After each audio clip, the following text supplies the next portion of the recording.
किया। सबने कहा बाबा जी गलती होगी गलती होगी। कान पकड़ के तभी एक किसान उठा, बोला बाबा जी मेरा एक निवेदन है, इन बच्चों की परवरिश के लिए मेरे पास एक गाय है जो 20-20 किलो दूध देती है।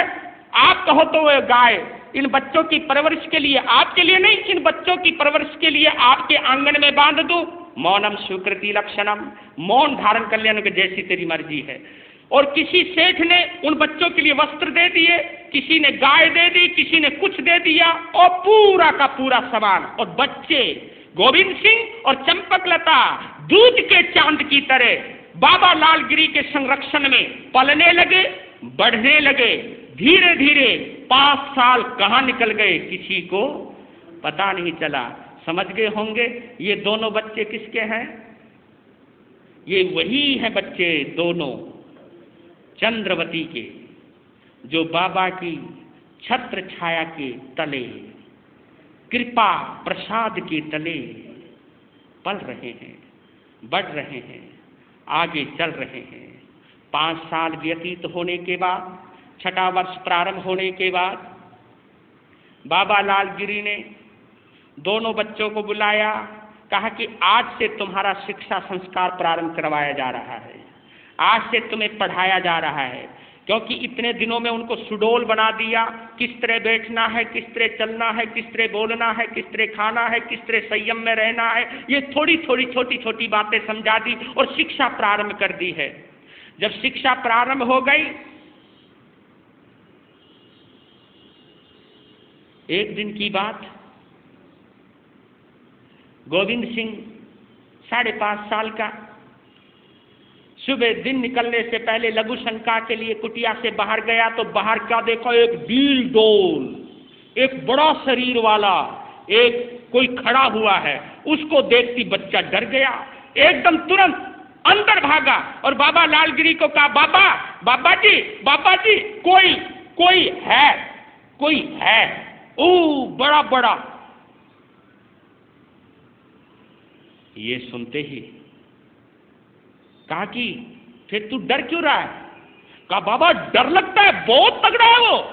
कहा कि खड़ा हो, यहां से खड़ा हो, जा उससे परिचय लेकर आओ, वो है कौन? कहा कि बाबा मुझे लगता है भूत। नु कहा भूत नहीं है, देख अंधेरे में रस्सी सांप की तरह दिखती है लेकिन वो सांप नहीं होती। लेकिन जैसे ही उजाला होता है और पता चल जाए जिसको मैंने सांप समझा था वो तो रस्सी थी, तो डर एकदम निकल जाता है। ये तेरे दिल का डर है और डरपोकों को मेरे घर में कोई पना नहीं। चल यहां से, पूछ क्या कौन है? वो दौड़ लगाता है, बाहर आता है, बहुत दूर जाते हुए उस काले डील डोल को देखा।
सबसे पहले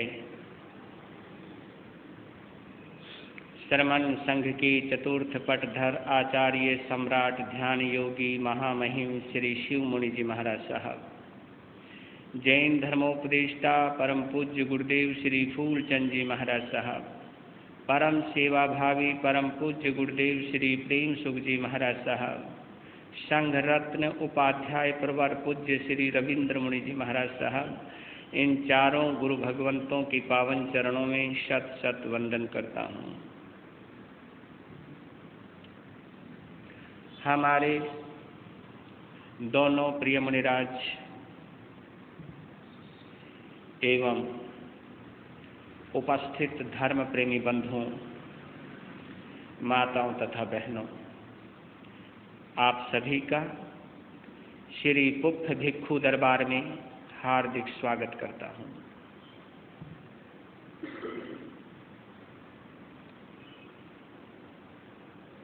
बाल संस्कार पर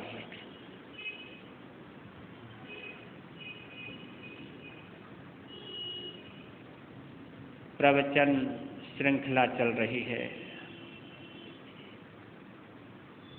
आज उसकी पूर्णाहुति कर रहा हूँ।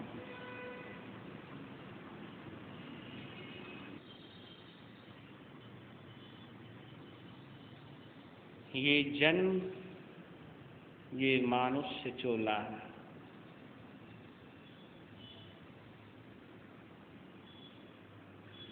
करोड़ों कोहिनूर हीरों से भी कीमती है।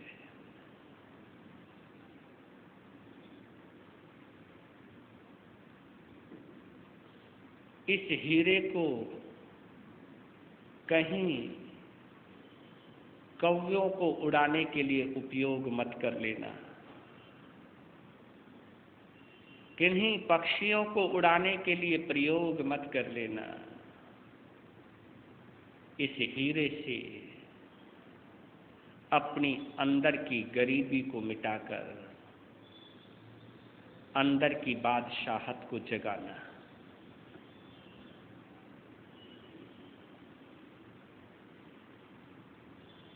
अंदर जो सम्राट बैठा है, उस सम्राट से परिचय बनाना और सम्राट बनकर दिखाना। लीजिए,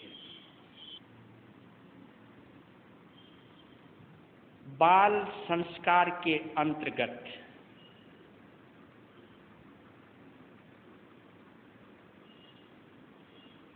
एक टिप्पणी से अपनी बात प्रारंभ कर रहा हूं। एक विचार बिंदु से आपके जीवन सिंधु से परिचय करा रहा हूं।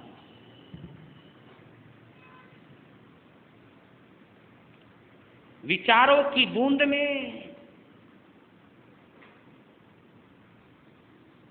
आपके जीवन का जो सागर है, समुद्र है, सिंधु है, उसकी अनुभूति करा रहा हूं। याद रखना और गौर करना, मां बाप से हमें नाम मिलता है। माँ बाप से हमें नाम मिलता है, कोई भी नाम है। माँ बाप से हमें नाम मिलता है। गुरुओं से हमें राम नाम मिलता है, प्रभु नाम मिलता है। अध्यापकों और अधिकारियों से हमें इनाम मिलता है, लेकिन सम्मान हमें खुद के आचरण से मिलता है।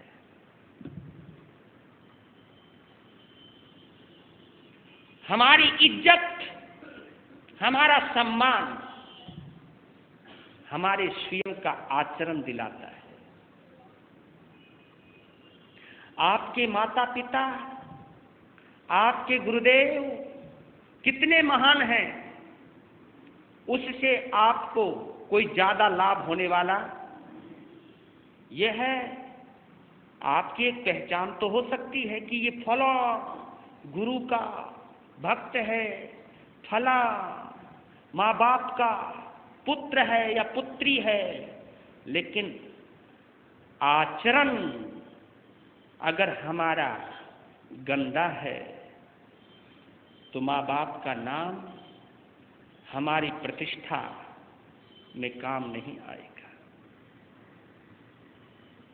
अगर सम्मान चाहते हो तो स्वयं का आचरण ही आपके काम आएगा। स्वयं का सदाचरण, स्वयं का सच्चा आचरण आपको प्रतिष्ठित करेगा।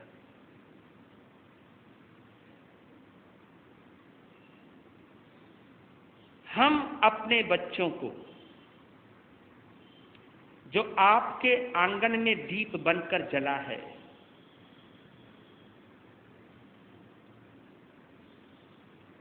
जो आपके आंगन का अभी छोटा छोटा पौधा है जिसने बरगद बनना है, जिसे वट वृक्ष बनना है, जिसे विशाल वृक्ष बनना है, जिसकी छाया में इस आंगन की शोभा बननी है, शीतलता मिलनी है, प्रतिष्ठा मिलनी है, उन बच्चों को 3 ककार अवश्य सिखाना। हमारी सिख परंपरा में 5 ककार बतलाए हैं। 5 ककार पर गौर करते हैं या करने की प्रेरणा दी होगी। कौन से? केस, कंघा, कड़ा, कच्छा और कृपाण। ये 5 ककार हैं वहां। लेकिन जीवन की प्रतिष्ठा इन 3 ककारों के माध्यम से होती है।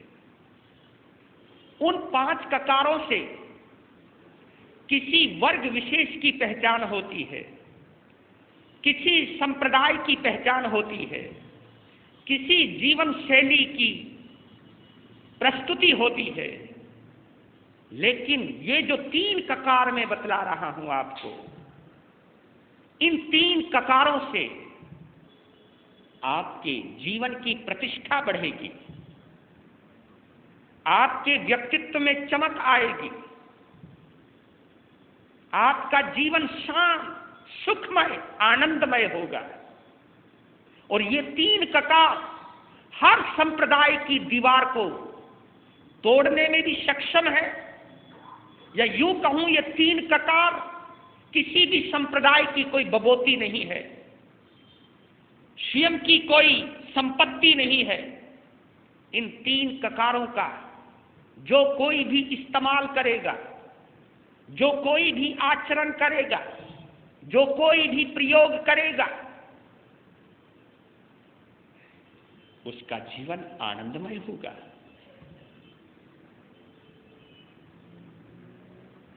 तीन ककार कौन से? कदम, कलम और कसम। दोहरा रहा हूं, कदम, कलम और कसम। यानी इन तीनों चीजों को, इन तीनों बातों को सोच समझकर उठाना,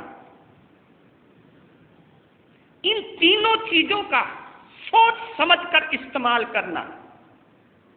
नहीं तो थोड़ी सी नादानी, थोड़ी सी गफलत, थोड़ी सी गलतफहमी आपको किसी बड़ी मुसीबत का शिकार बना सकती है। कदम, आपके कदम, जिन कदमों से आप मंजिल तय करते हो, एक कदम यह है जो आपके शरीर को चला रहे हैं, एक कदम वो जो आप फैसला ले रहे हो, जो आप निर्णय ले रहे हो, वो भी आपका कदम है कि मैंने ये करने का निर्णय ले लिया है, ये करने की ठान ली है मैंने। कोई भी निर्णय करो, कोई भी कदम उठाओ, पहले आगे देख लो, आगे कहीं पत्थर तो नहीं पड़ा है, आगे कहीं कांटा तो नहीं पड़ा है, आगे कहीं गड्ढा तो नहीं है, क्योंकि कदम उठ गए और कांटे के ऊपर पड़ गया गर कदम, कांटे का और पांव का मिलन हो गया तो दर्द बोलो होगा ही होगा।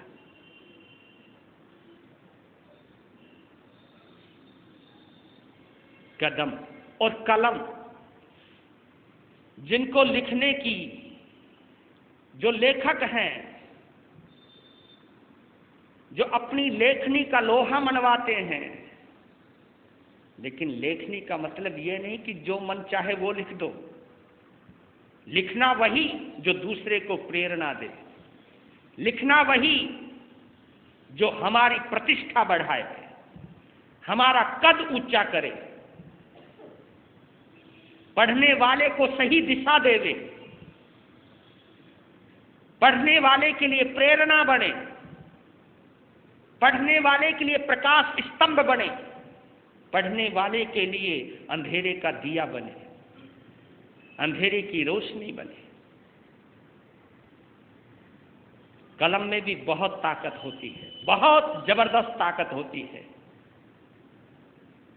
मीडिया वालों से तो बड़े बड़े लोग डरते हैं, लेखकों से बड़े बड़े लोग डरते हैं, पता नहीं ये क्या लिख दे। अगर हमें लिखना आता है तो इसे सोच समझ करके प्रयोग कीजिएगा। लेखनी आपके व्यक्तित्व की परिभाषा बनने जा रही है। लेखनी आपके व्यक्तित्व को निखार भी सकती है और आपके व्यक्तित्व को धूमिल भी कर सकती है। लेखनी में बहुत बड़ी ताकत है और एक लेखक के लिए, एक कवि के लिए, एक साहित्यकार के लिए लेखनी तो उसके लिए संजीवनी है, सब कुछ है वो। और कई लोग तो लेखनी के बलबूते पर खाते हैं, लेखनी के बलबूते पर अपनी रोजी रोटी कमाते हैं, अपनी पहचान बनाई है उन्होंने लेखनी के माध्यम से। तो कदम, कलम और कसम। कसम कहते हैं संकल्प को। कई लोग किसी का बुरा करने का संकल्प ले लेते हैं और कुछ लोग ऐसे हैं किसी का भला करने का संकल्प ले लेते हैं। आप अपने दिल से पूछना कौन सा संकल्प अच्छा है, किसी को बर्बाद करने वाला या किसी को आबाद करने वाला, किसी को मारने वाला या किसी को बचाने वाला। कोई भी आप संकल्प करें, कोई भी आप व्रत धारण करें, उस संकल्प में भलाई होनी चाहिए, उस संकल्प में जीवन निर्माण होना चाहिए। इसी आधार पर हमारी जैन परंपरा के एक आचार्य हुए हैं श्री काशीराम जी महाराज साहब, आचार्य श्री काशीराम जी महाराज साहब। उन्होंने 3 बातें दी और ये 3 बातें हमारी जिंदगी का अहम हिस्सा है। और जो इन 3 बातों को भूल जाता है, जीवन में कई मुसीबतों को खुद न्योता दे देता है, खुद बुलावा भेज देता है, निमंत्रण दे देता है। लेकिन इन 3 बातों को जो धारण कर लेता है वो कई मुसीबतों से अपने आप बच जाता है। कौन सी वो 3 बातें? कम खाओ, गम खाओ और नम जाओ। कम खाओ, गम खाओ और नम जाओ। जो कम खाता है उसका स्वास्थ्य उत्तम रहेगा। जो गम खाता है यानी जो गंभीर है, जो जल्दी से उबलता नहीं, जल्दी से फड़फड़ाता नहीं, गंभीर है, गम खा लेता है, नहीं पचा लो इसको, इस जहर को हजम कर लो, कोई लाभ नहीं है। अगर मैं उत्तेजना में आ गया, अपना आपा खो दिया तो मैं अपना ही बिगाड़ूंगा, दूसरे का भी बिगाड़ दूंगा। गम खाना सीखो। और हिम्मत वाले लोग ही गम खाते हैं। गम खाने का मतलब एक बात और सोच बतला देता हूं, क्लियर कर देता हूं। गम खाने का मतलब ये नहीं है कि उसको दिल से लगा के बैठ जाओ, उसके बारे में सोचते रहो। हाय हाय, गम खाने का मतलब जैसे तुम रोटी खाते हो ना, रोटी हजम, उसे हजम करना सीखो, यानी उसको इग्नोर कर दो।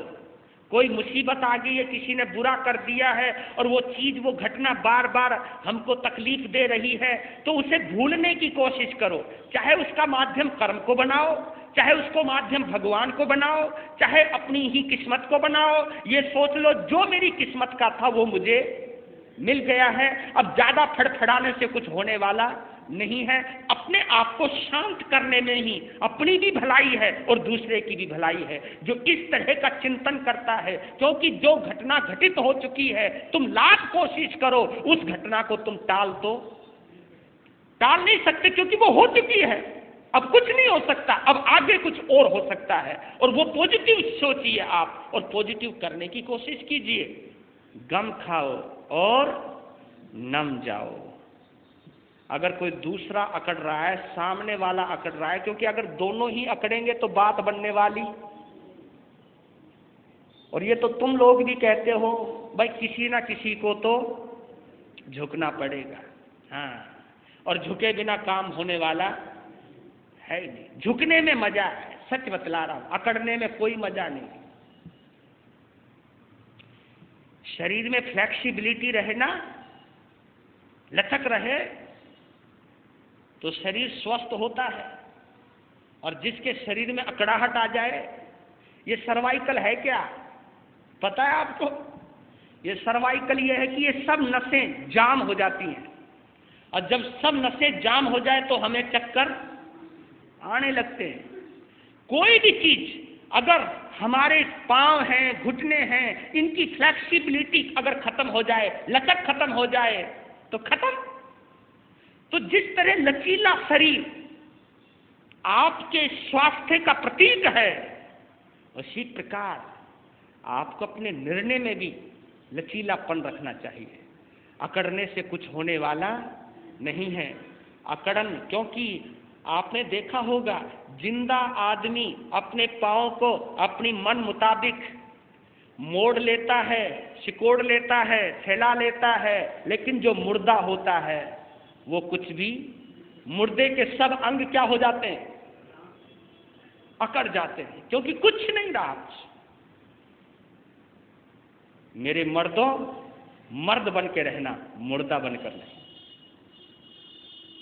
अकड़न तो मुर्दे की पहचान है, लचक मर्द की पहचान है।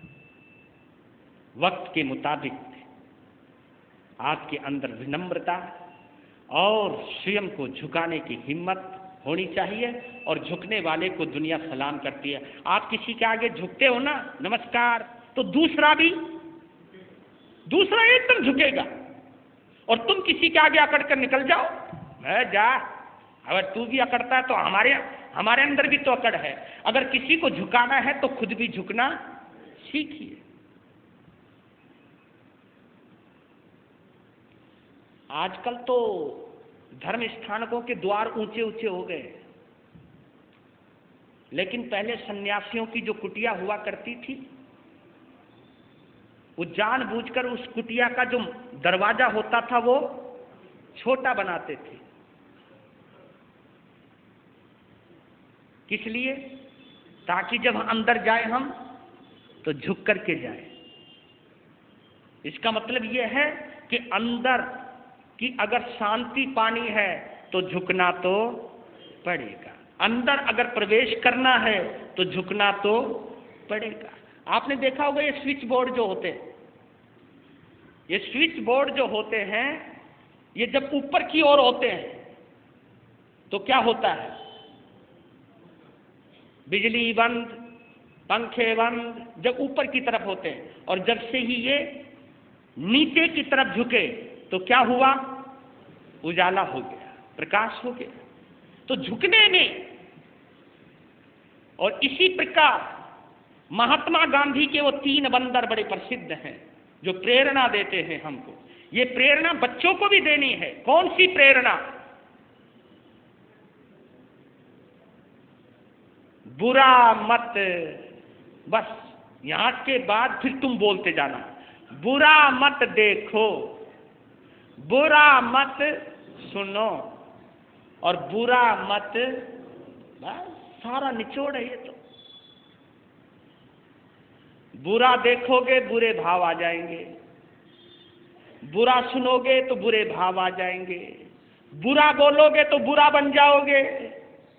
सीधा साफ गणित है ये। यही चीज बच्चों में भी आनी चाहिए, लेकिन बच्चों में कब आएगी? जब आपके अंदर ये सब बातें मौजूद होंगी। एक बात और कहना चाहता हूं, मेरे नौजवान भी बैठे हों, अगर तुम्हारा पिता बहुत प्रतिष्ठित है, बहुत इज्जत है या बहुत बड़ा रुतबा है, तुम्हारा पिता अगर ये कह दे हो किसी से डरना नहीं, तेरा बाप जिंदा है, अभी जो चाहे वो करना, तेरा बाप जिंदा है। अगर ये शिक्षा आप अपने बच्चे को देते हो तो आप बच्चे का भला नहीं कर रहे हो। आप दे सको तो ये देना कि देख बेटा, इज्जत बनेगी तो तेरे आचरण से ही बनेगी, मेरी इज्जत तेरे काम आने वाली नहीं है।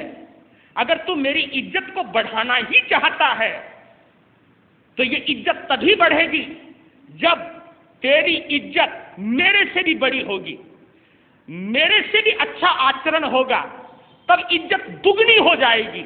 अगर तेरे में कोई कमी रह गई तो मेरी इज्जत भी दागदार हो जाएगी।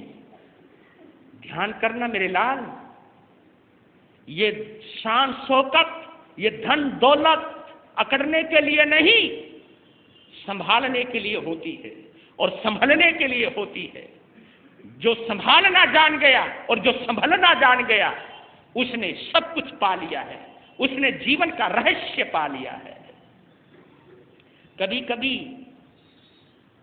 एक चीज और बतला रहा हूं, कभी कभी हम अपनी बेटियों को, अपनी पुत्रियों को, जब शादी होने जाती है या शादी होती है, शादी होते समय कभी विदाई भी होती है, विदाई होते समय अपनी लड़की को कई माँ बाप या कई बार माँ बाप प्यार में आकर के, मोह में आकर के एक गलत शिक्षा दे जाते हैं कि बेटा घबराना नहीं, किसी से डरना नहीं, किसी से दबकर रहना नहीं, कोई अत्याचार सहन मत कर लेना, हम हैं।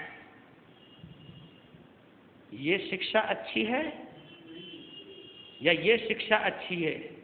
देख बेटा, हमने जितना दिन तेरी परवरिश करनी थी वो हमने कर ली है। तेरी जिम्मेवारी हमारी तभी तक थी जब तक तू किसी और की ना हो जाए। तू तो बेटा पराया धन था, तू तो किसी और की अमानत थी, जिसकी अमानत थी आज हम उसे लौटा रहे हैं। अब देख बेटा, इस घर को भूल जाना, अब तेरा असली घर वही है जिस घर में तू जा रही है। हमारी सनातन परंपरा में एक और चीज होती है, कभी आप लोगों ने देखा हो, समझा हो, कि जब एक नववधू घर में प्रवेश करती है तो उसके हाथ में चावल दिए जाते हैं। क्या दिए जाते हैं? चावल दिए जाते हैं, और उन चावलों को पीछे फेंका जाता है। इसका मतलब क्या है कि सब जो पिछले रिश्ते थे, पिछले संबंध थे, सब पीछे गए, अब नई जिंदगी की शुरुआत करनी है। अब जिस घर में आई हूं यही मेरा घर है, जिस घर में आई हूं यही मेरा धर्म है, इसी कुल की सोचनी है, इसी का ही सब कुछ सोचना है। ये शिक्षा ज्यादा उचित होती है। नहीं तो कई लोग मोह ममता में आकर के, एक सवैया लिखा है, बड़ा प्यारा है, लाडली सुता तू अब जाए के पराए घर। समझ रहे हो ना? लाडली सुता तू अब जाए के पराए घर, कबहू किसी की धमकी में मत रहियो री। दो रानी जेठानी जेठ देवर ससुर सासू, लड़ने से काहू से पिछाड़ी मत रहियो री। होके बेफिकार खूब खाइयो और सोयो री, विपत्ति पड़े तो मोही चिट्ठी लिख दयोरी, दादे के ना रहियो मेरी बेटी ससुराल माही, एक बात कहे तो ही सैकड़ों सुनयोरी, लाडली सुता तू अब जाए के पराए घर, कब हूं किसी की धमकी में मत रहियो री। लड़ने डरने की जरूरत नहीं बेटा, हम हैं तेरे पीछे। लेकिन मैं बतला देना चाहता हूं, अगर ये शिक्षा दे रहे हो आप अपनी लड़की का घर आबाद नहीं कर रहे, बल्कि अपनी लड़की का घर बर्बाद कर रहे। आखिर उसकी पहचान उसकी ससुराल से ही है, उसका सब कुछ अस्तित्व वहीं पर है। अगर वो अस्तित्व ना रहा होता तो लड़की के हाथ पीले ना हो रहे या उन पीले हाथ होने में देरी हो रही है तो आपके चेहरे पर चिंता की लकीरें नहीं होती। इसका मतलब यह है कि यह पराया धन है, देना ही है।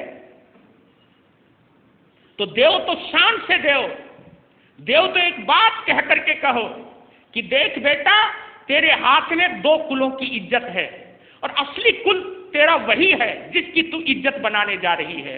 अब अपने घर को संभालना है या बिगाड़ना है, तू ही जिम्मेवार है, हम तेरा साथ देने वाले नहीं हैं। ये बातें हमें समझानी चाहिए ताकि ये समझ में आ जाए आपकी पुत्री को, आपकी सुपुत्री को या किसी की पत्नी बनने वाली को, ये समझ में आ जाए कि अब मैं अपने ही पांव पर मुझे चलना है। अब मुझे खुद अपने दिमाग से अपने घर को सजाना है, इसको संवारना है। खूब खाली है मैंने माँ बाप की, खूब उसकी दौलत का, प्यार मोहब्बत का इस्तेमाल कर लिया है या उसका फायदा उठा लिया है या उनकी माता पिता की शीतल छाया के अंदर खूब रह ली हूं, पर लेकिन अब मुझे खुद वृक्ष लगाना है, खुद पकाना है, खुद खाना है, खुद खिलाना है और खुद ही चलना है, खुद ही चलाना है। ये बात आप अपनी बेटी को समझाइएगा। नहीं तो मैंने कई घर बर्बाद होते हुए देखे और आपकी बेटी का ही घर बर्बाद होता है आखिरी के अंदर। आपकी बेटी की ही जिंदगी बर्बाद होती है आखिरी के अंदर, वो कहीं की नहीं रहती, दाग लग जाता है।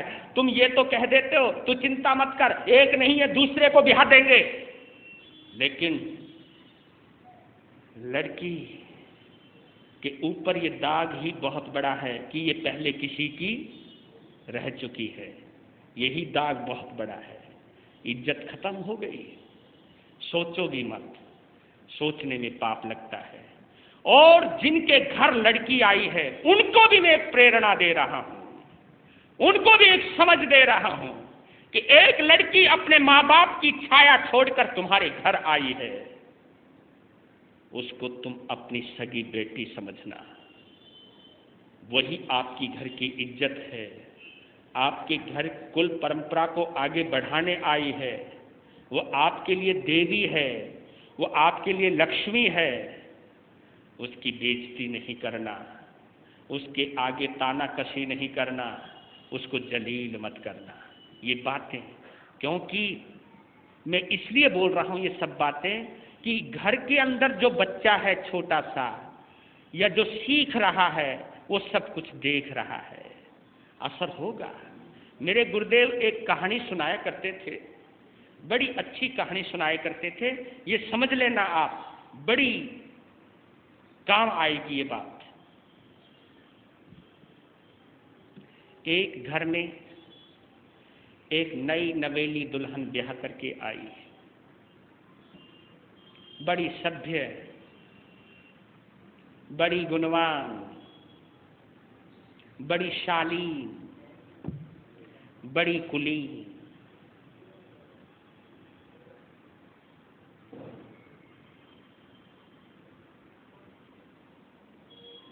उसकी सासू माँ सब काम समझा रही है उसको कि देख बेटा, ये रसोई है, ये बर्तन है, ये तिजोरी है, ये कमरे हैं, यहाँ तुझे रहना है, ये बाथरूम है, सब घर बतला रही है, सबसे परिचय करा रही है। ये तेरे चाचा ससुर हैं, ये तेरे देवर हैं, ये तेरे वो हैं, सबसे, क्योंकि लीडर है ना वो।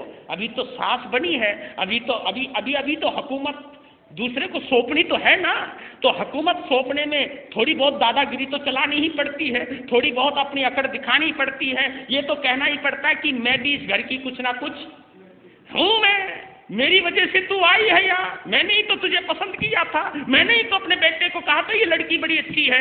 ये सब बातें कहती जा रही है, बोलती जा रही, ध्यान रखना है। उस सासू की भी सास थी जिंदा, समझ गया? उस सासू की भी सास थी जिंदा, जो एक कोठड़ी में अलग पड़ी थी, एक कोठड़ी में अलग पड़ी थी। दरवाजा ढला हुआ था थोड़ा सा, उसने सब जगह दिखाई, वो कोठड़ी नहीं दिखाई।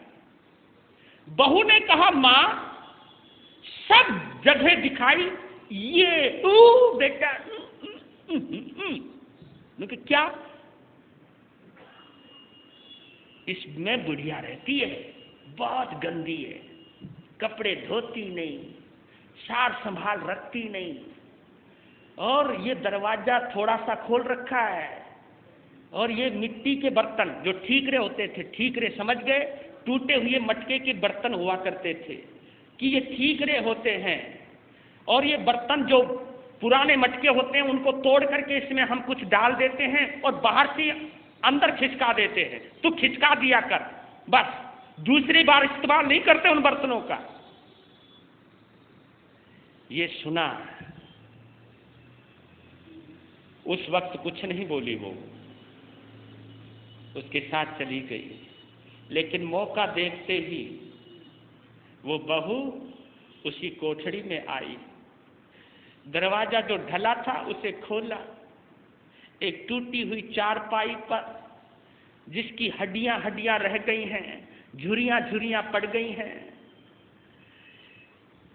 बीमारी में तड़फ रही है, अंदर गई, अपनी दादी सास को, दादी सास लगी, दादी सास को देखा,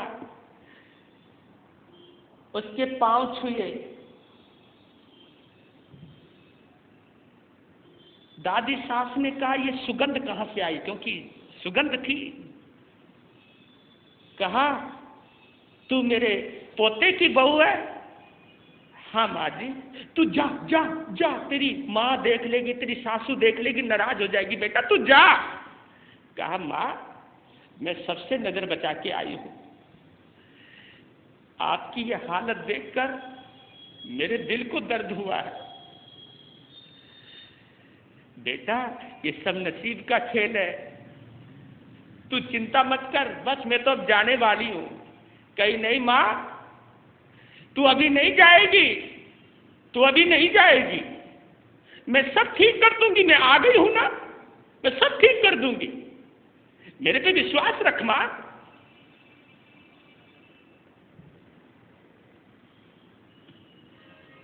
एक दिन नजर सासू मां की उन मिट्टी के बर्तनों पर पड़ी, जिन मिट्टी के बर्तनों को धोकर और साफ करके और पूछ करके रख रही थी। कौन? बहू। बहू मिट्टी के बर्तनों को, जिस बर्तनों में वो दिया जाता था, उन बर्तनों को साफ करके रख रही थी। सासू ने कहा ए बहू, ये मिट्टी के बर्तन तू इनको साफ करके क्यों रख रही है? माँ जी मैं तो नई बहू हूं, मैं तो अभी अभी आई हूं, मुझे तो पता भी नहीं कि कुम्हार का घर कहाँ है, बर्तन घड़े कहाँ मिलेंगे। अगर माँ जी दादी माँ को कुछ हो गया तो आपको भी तो इसी कोठड़ी में आना है। लगा है क्या मैं इस कोठड़ी में आऊंगी? देखो माँ, मैंने तो आपकी सासू माँ को यहीं देखा है, तो मुझे ये पता चल गया कि जो एक सास विदा होती है तो दूसरी सास वहीं आती है, और इस घर का ये रिवाज है कि जो सासू होती है उसको मिट्टी के बर्तनों में दिया जाता है। मैं तो अपनी सासू माँ के लिए बर्तनों को साफ करके रख रही हूँ सजा, क्योंकि कोई पता नहीं दादी माँ कब चली जावे। अब उनकी गद्दी पर आपको आना है, मुझे यहाँ आना पड़ेगा न कहा, ये तो जो मैं देखूंगी वही तो करूंगी हैं, तो जैसा मैं करूंगी वैसा तू करेगी। कि माँ ये तो सीधी सा गणित है, सीधी सी बात है, जो बड़े करेंगे वही तो छोटा करेगा, बड़ों की जो जबान होती है वही तो छोटे बोलते हैं, बड़ों का जो आचरण होता है वही तो छोटे करते हैं। कि ये बात है, तो जैसे मैं करूंगी वैसे करेगी तू। हाँ, देख फिर तू दे, जैसे जैसे मैं करूं वैसे वैसे करना। अब वो अंदर गई कौन? सासू माँ, यानी जो अंदर वाली सास थी उसकी बहू अंदर गई। कहा माँ जी देखो खटिया खराब हो गई है, आप बाहर निकलो, ये तो नरक है। तो उसे उस कमरे में लाई जिस कमरे में वो खुद सोया करती थी, उसे अपने हाथ से नहला रही है साबुन लगा लगा के, वो भी डव का साबुन, साबुन लगा लगा के नहला रही है। और बहू को कह रही है देख रही है तू? माँ मैं खुद देख रही हूँ, जो जो तू करेगी मैं वही करूंगी, चिंता मत कर। उसे नहलाया गरम गरम पानी से, कभी तेल की मालिश कर रही है, कभी गर्मा गर्म हलवा खिला रही है, कभी खीर खिला रही है, कभी दलिया बना रही है, और बहू को साथ में दिखा रही है कि देख बहू देख ले तू, जैसे माँ चिंता मत करो, जैसे तुम कहोगी जैसे तुम करोगी मैं वैसे ही करूंगी, और मैं ही नहीं मेरे बच्चे भी यही करेंगे। अरे रे राम राम, 6 महीने में जिंदगी बदल दी। ऊपर जाने वाली थी, लाली आ गई। एक दिन मौका देखा, पोते की बहू अपनी दादी सास के पास पहुंची। माँ तो ठीक है ना? मेरी बेटा मैं तेरे कैसे गुण गाऊं, तूने तो घर का सारा माहौल बदल दिया। तो आप समझना ये चीज, आपके बच्चे आपकी जिंदगी को ऑब्जर्व करेंगे, आपको बहुत गहराई से देख रहे हैं वो। अगर बच्चों को सभ्यता सिखाना चाहते हो तो स्वयं सभ्य बनिए, बच्चों को अगर पवित्रता सिखाना चाहते हो तो स्वयं पवित्र बनिए। अगर आप बच्चों को सदाचारी बनाना चाहते हो तो खुद भी सदाचारी बनिए, ताकि बच्चा ये महसूस करे। मैं ये कहना चाहता हूं, सबसे बड़ा अफसोस का कोई दिन होता है तो तब होता है जब हमारे बच्चे ये कहते हैं काश ये गलती हमारे माँ बाप ने ना की होती। क्योंकि बच्चे कभी अपने माँ बाप की बेइज्जती नहीं चाहते, उनके माँ बाप के ऊपर कोई उंगली उठाए ये कोई संतान नहीं चाहती। कोई बच्चा ये नहीं चाहता कोई उसके आगे उसके सामने ये कहे तेरा बाप लफंगा है, तेरी माँ गंदी है, तेरे उसका आचरण गंदा है। कोई नहीं चाहता बच्चा। अगर आप बच्चे को सम्मानित करना चाहते हो, बच्चे की जिंदगी के अंदर एक खुशी भरना चाहते हो तो सदाचारी बनिए। आप अपने जीवन को ऊंचा दिखाइए। ये सीख अगर देना चाहते हो तो अपने आचरण से दीजिएगा। ले चलता हूं आपको चंपापुरी। चंपापुरी के बाहर चबूतरा, चबूतरे पर जूता, जो कोई आता 12 जूते मारता। क्यों मारे जाते हैं ये रहस्य है इस कहानी का। चंद्रवती के 2 बच्चे गोविंद सिंह और चंपकलता, दोनों बहन भाई किसके संरक्षण में? बाबा लालगिरी के संरक्षण में पल रहे हैं, बढ़ रहे हैं। रोकी थी कहानी कल मैंने कि जब बाबा लालगिरी ने कहा गोविंद सिंह को, जब गोविंद सिंह अंधेरे में एक डील डोल वाली छाया को देखकर डर गया, तब उसका डर निकालने के लिए बाबा लालगिरी ने कहा कि मेरी इस कुटिया में डरपोक बंदा नहीं रह सकता। डर भगा, अगर डरेगा तो मर जाएगा तू। निकाल डर, देख कौन है वो जिसको तू डील डोल वाला कह रहा है, उसका पता पूछ करके आ। तब वो लघु शंका करता है। लघु शंका करने के बाद उस डील डोल वाले आदमी को दूर जाते देखा तो वहीं से दौड़ लगाई कि इसको पकड़ना है,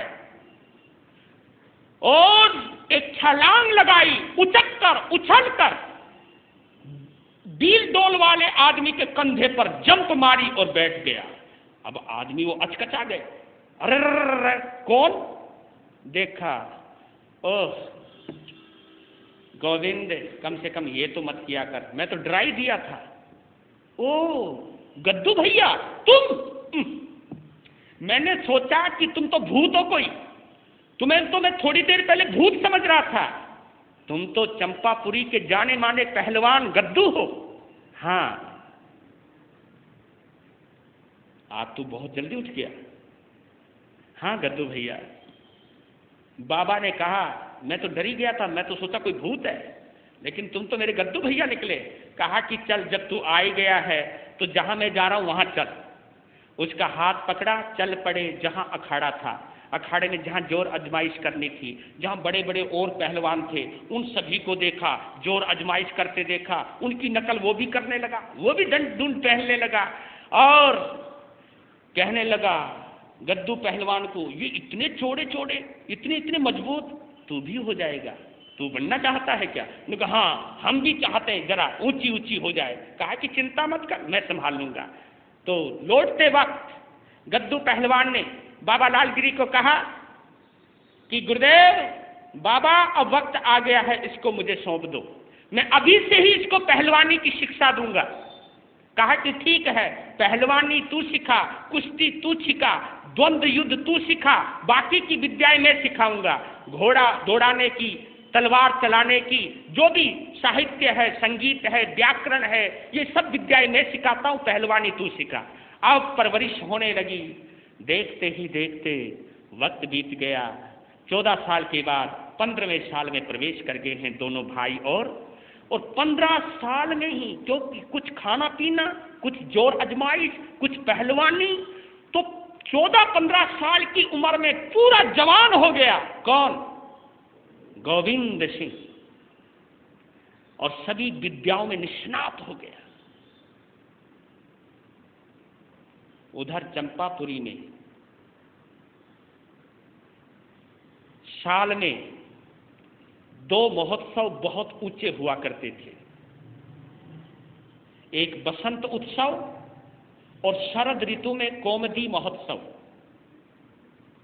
बसंत ऋतु में बसंत उत्सव और शरद ऋतु में कौमुदी महोत्सव। बसंत उत्सव 5 दिन का होता था, कौमुदी महोत्सव 3 दिन का होता था, लेकिन 5 और 3 दिन के अंदर इनकी तैयारी महीनों पहले शुरू हो जाती थी। दूर दूर की दुकानें, दूर दूर के पहलवान, दूर दूर के खिलाड़ी चंपापुरी में आया करते थे और अपना जौहर, अपना कर्तव्य दिखाया करते थे और इनाम लिया करते थे, और जिसमें चंपापुरी के भी खिलाड़ी मौजूद हुआ करते थे। तो बसंत उत्सव की तैयारी पूर्ण हुई। जब बसंत उत्सव की तैयारी पूर्ण हुई तो गोविंद सिंह ने बाबा लालगिरी को कहा कि आपका गोविंद घोड़ा चलाने में इतना निपुण हो चुका है कि हम चाहते हैं इस बार चंपापुरी का नाम गोविंद सिंह जी करे। आपकी इजाजत हो तो मैं इसको वहां ले जाऊं? बाबा लालगिरी ने कहा कि जाओ। बसंत उत्सव की तैयारी, कई प्रतियोगी आ गए हैं। राजा चंद्रसेन सबसे ऊंचे सिंहासन पर, और झालर, मोतियों के झालर